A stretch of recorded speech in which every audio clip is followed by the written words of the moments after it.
Ogris Kēmca. Kāds vēl mums nezina, tad es esmu Sergejs no kinopuls.lv. Šovakar runāšu ļoti maz, un tas arī būtībā ir viss, jo visi uzmanību būs maniem kolēģiem sākumā. Mareks no Kino Movies. Nemainīgi Lelti no Nofilmēts. Raivis no Nofilmēts, un filmē Uldis no Nofilmēts. Un Zāvēris Ēžģirds no kinoteikuma.lv. Un mani sauc doktoris Sergejs Musadovs no University of Hull. Kinoblogeri uzaicināja mani uzstāties ar vieslekciju par laika ceļošanu. Un es arī pastāstīšu, principā, aģendu prezentācija. Es pastāstīšu par divām lietām, kā ceļot uz nākotni un kā ceļot uz pagatni. Un kā vispār tas ir iespējams vai nē. Un sāksim ar nākotni. Īstenībā, kaut arī pagatne ir notikusi, uz nākotni ceļot ir relatīvi vieglāk. Kaut arī joprojām nav iespējams īsti, bet vieglāk nekā neiespējami, kā uz pagatni. Un uz nākotni ir mērķis ceļot, lai pamanītu, teiksim, kā Džošs Lukas sabojāja kārtējo triloģiju, vai uzzināt, kas vienēja KHL līgā un tas tam uzlikt naudu uz to uzvarētāju komandu. Bet veidi, kā ceļot, ir diezgan parasti. Ir, piemēram, hibernācija, kur mēs varam iesaudēt sevi uz noteiktu kaut kādu laiku, kā Frais iesaudēja sevi uz 1000 gadiem, un tā teikt ceļoja uz nākotni bez kaut kādas speciālas laika mašīnas palīdzības. Bet ir arī dviņu paradoks no cita veida, kas balstīts uz Einsteina teoriju par laika relativitāti un uz vispārīgas relativitātes teorijas. Un, principā, tā teorija ir tāda, ka cilvēks, kas paliek uz Zemi, viens no dviņiem, aug ātrāk nekā cilvēks viņa brālis, kas ceļo kosmosā. Un pie tam tā parādība notiek tādēļ, ka ir laika relativitāte, kur hobiti droši vien ceļos uz Mordoru 382 stundas un Iron Man aizvedos pa 15 minūtēm, jo, principā, attālums ir vienāds priekš gan Iron Man, gan hobitiem, bet laiks, kas aizņem, ir relatīvs, un Iron Man ir daudz vieglāk vienkārši aizvedot uz Mordoru un pašaudīt apus. Un tas ir viens veids, jo ar ātrumu sanāk tā, ka laiks iet ātrāk nekā, ja mēs kustamies lēnāk, bet ja cilvēks tas dvīnis ceļo uz kosmosu ļoti ātri, viņam laiks tiek ātrāk. Bet, ja viņš ceļo ātrāk prom no planētas Zeme, tad viņš jūt, ka laiks iet lēnāk. Kaut arī nekas nav sabojāts ar pulksni, vienkārši priekš viņa laiks norīt daudz lēnāk, un sanāk tā, ka ja tu ceļosi pēc iespējas ātrāk, un tas nozīmē, ka ātrāk nekā gaismas ātrums uz kosmosu, un tād atpakaļ 1 gadu, tad tu pavadīsi it kā kosmosā 1 gadu, tikmēr uz Zemes paies 10 gadi. Un tādēļ tu atgriezīsies uz nākotni, kas arī it kā ir laika ceļošana. Bet, principā, Joey vislabāk to izskaidrojas arī. I'm gonna get on this spaceship.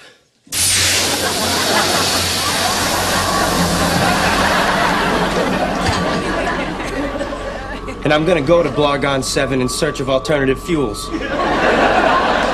But when I return, 200 years from now, you'll be long gone.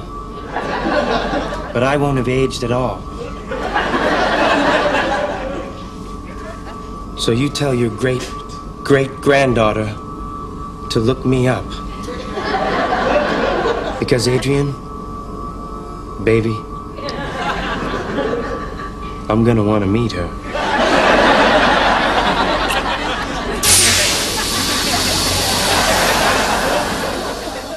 Un pats jaukākais, ka īstenībā šīs veids jau eksistē. Tas ir cilvēks, kosmonauts Sergejs, kas pavadīja kosmosā diezgan daudz laika. Viņš, principā, ceļoja uz nākotni 20 milisekundes. Ārpus Dievs!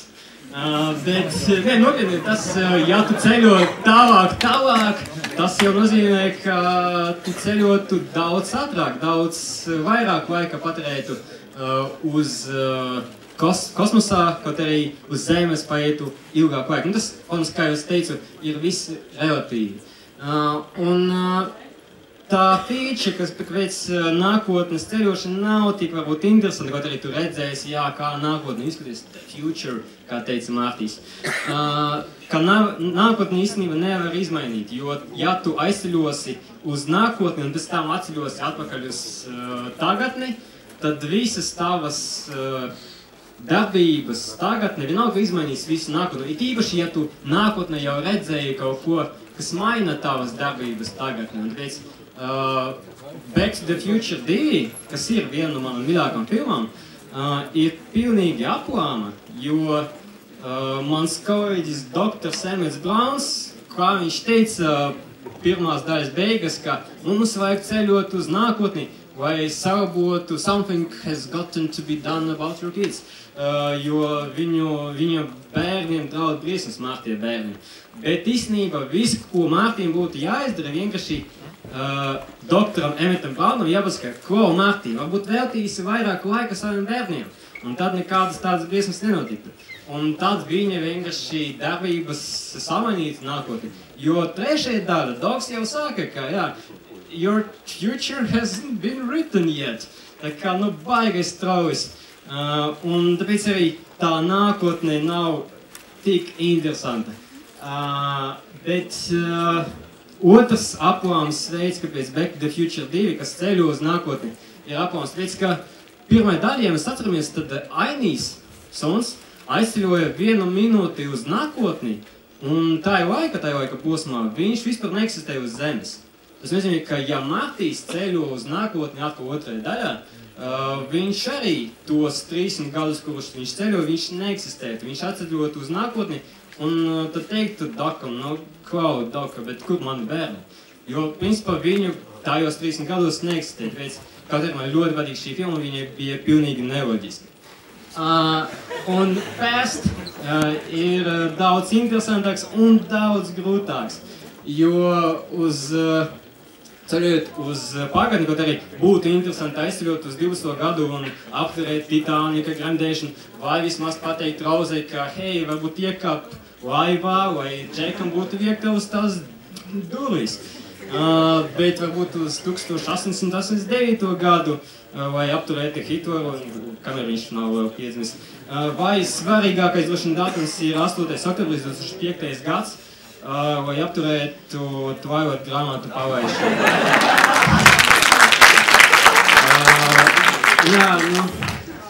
Notikums nav no labākajiem. Bet ar to laiku, man liekas, ceļošanos pagātni ir tā, ka tie veidi it kā teoretiski viņi daži ir iespējami, bet praktiski gan nav. Mans mīļākais šīs ir daudz realistiskāk tādā ziņā, ka laika ceļošana pagātnē it kā notiek mūsdienās. Tas ir, kad mēs skatāmies uz Sauli, tās ir pagātnes attēls no Saules. Ja Saule uzplaktu, tad mēs uzzinātu par to tikai pēc 8 minūtēm, kad nostātos tumsa. Jo tas laiks, kas ceļoties stāri, kas ceļo no Saules uz Zemi, aizņem 8 minūtes. Un arī mēs tagad skatāmies, ja no gaismām nāk stari, viņi atstarojas no objektiem, un tad aiziet uz manām acīm, un es redzu, no kā sastāv matērija, kādas ir krāsas. Tad arī sanāk kaut kāds maz, bet laika periods paiet, kamēr tas stārs aiziet. Bet, ja mēs iedomājamies, piemēram, kā es spētu kustēties ātrāk nekā gaismas ātrums, tas ir, es ietu, un pēkšņi sāku ļoti ātri kustēties, tad es stāvot šeit, ja es ceļot ļoti ātri, es varu pamanīt sevi stāvot tur, jo gaismas stāri no šīs manas iepriekšējas versijas vēl neatnāktu līdz mani, vēl neatnāktu tas brīdis, kad es pazudu pēkšņi, aizceļojot kā Flash.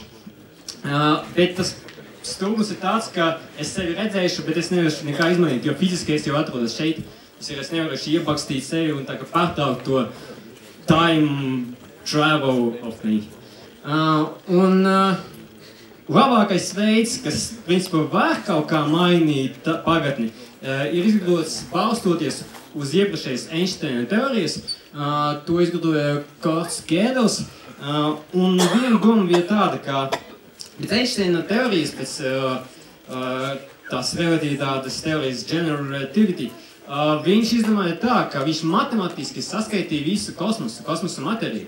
Un viņam sanāca, ka visi tie stāri, kā materija balstās, viņi nav taisni, kā bija iepriekš domāts. Viņi ir kaut kādi savilkti un līki, un tāpēc teorijā varēja savilkt vienu kaut kādu cilpu, lai izveidotu iespēju no vienas cilpa puses ceļot uz otru daudz ātrāk nekā distance, kas principā, kad distance, fiziska distance no vienas punkta ceļot uz otru, es tūlīt labāk paskaidrošu.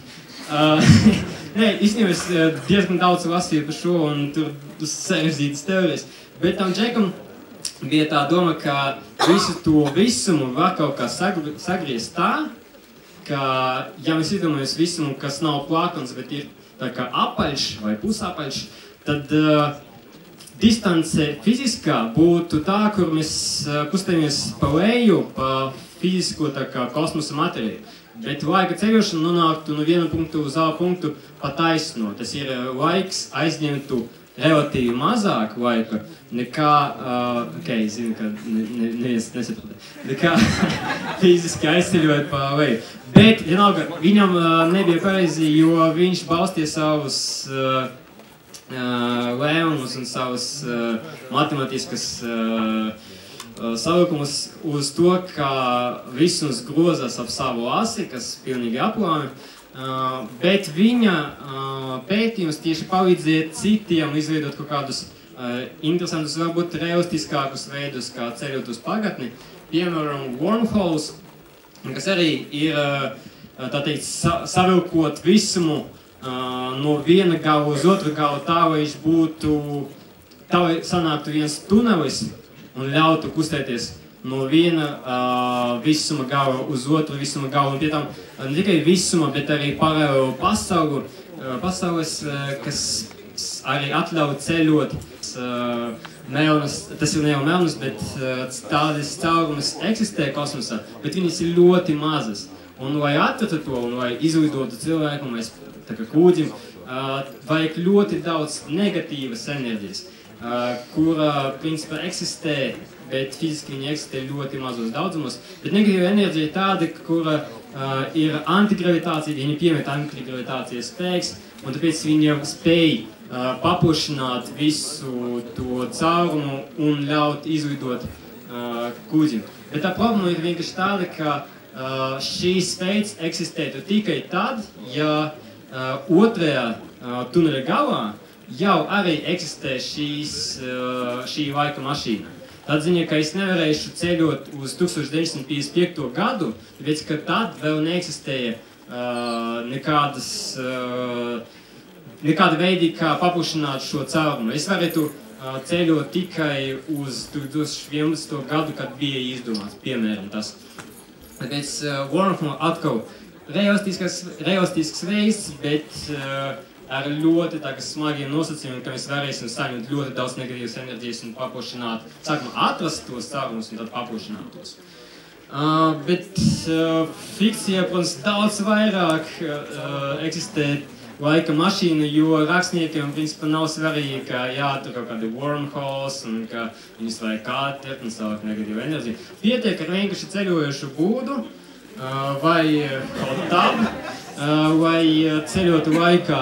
Bet kāpēc ceļošana laikā būtu nav tik iespējama un kāpēc ir grūti atrast arī veidu? Tāpēc, ka uzreiz veidojas kaut kādi paradoksi. Teiksim, slavens vectēva paradoks, kā tik līdz tu aizceļosi uz pagatni, tu nejauši nogalināsi savu vectēvu. Un tā teikt arī beigsies tavu eksistēšanu. Un gan zinātnieki, gan fikcija mēģināja kaut kā šo paradoksu atrisināt, un viņi nonākuši pie dažiem interesantiem secinājumiem, kā pirmkārt Fraiss vispār kļuva pats par savu vectēvu, kas arī diezgan forši no Futurama raidījumā.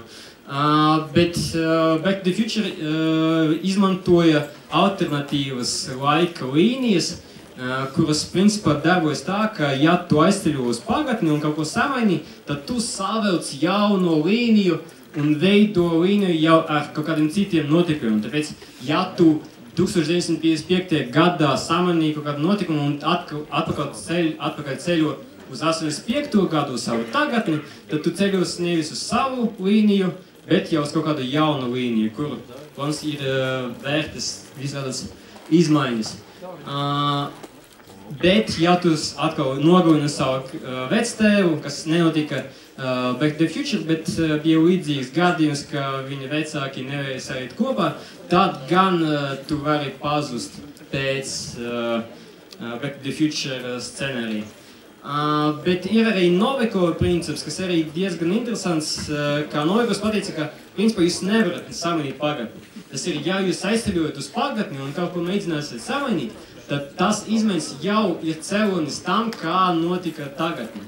Tas ir 12 Monkeys ir piemērs, kur Bruce Willis aizceļoja uz pagatni un mēģināja apturēt vīrusu, bet tādējādi, ka viņš aizceļoja, viņš arī izraisīja tā vīrusu izcelšanos, un viņš arī redzēja sevi, tā kā nogalinot, ka viņu nogalināja vecumā, kaut arī viņš to notikumu redzēja arī, kad viņš bija bērns.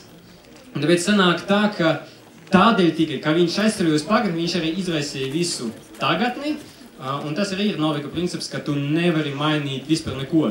Tas bija arī slavenajā filmā Prisoner of Azkaban, kur arī Harijs izglāba pats sevi, tā kā noklidzot Expecto Patronum. Un Terminatora 1 arī viņi mēģināja to principu saglabāt, jo Johns Connors aizsūtīja Kailu Reevesu atpakaļ uz pagatni, un Kails Reeves kļuva par Johna Connora tēvu, kaut arī Johns Connors jau eksistē. Tas ir viena gara līnija, kas nemainās tikai tādēļ, ka Johns Connors aizsūtīja uz pagatni sevi. Tas ir Kailu Reevesu. Bet tā problēma ar Novikova principu ir tāda, ka ja ir kaut kāds slikts negadījums, kāpēc tu gribi aizceļot uz pagatni, teiksim, ka Bruce Willis grib apturēt to vīrusu, tad tu to tikai izraisīsi, bet savukārt, ja viss ir čikanieka, tad nav īsti jēgas arī ceļot uz pagatni, jo nav nekāda iemesla. Ja, protams, ir kaut kāds Dumbledores, kurš tev pateiks, ka jā, principā vajadzētu aizceļot, tad gan varētu, jā, kā arī Harijs un Hermione izdarīja, aizceļot un mēģināt saglābt hipogrifu, kuru jau it kā izglāba vienkārši Hermiones un Harry, to nezinu. Anyway, Harry Potter fan. Bet Terminatora 2 gan viņi visu sabojāja, jo viņi jau sāka mainīt, un pēc viņam sanāca gan Novikova princips pirmajā daļā, gan arī kaut kāds pavisam cits alternatīvas līnijas otrajā daļā. Kaut arī eksistēja kaut kāds tāda kombinācija no Novikova un alternatīvām laika līnijām.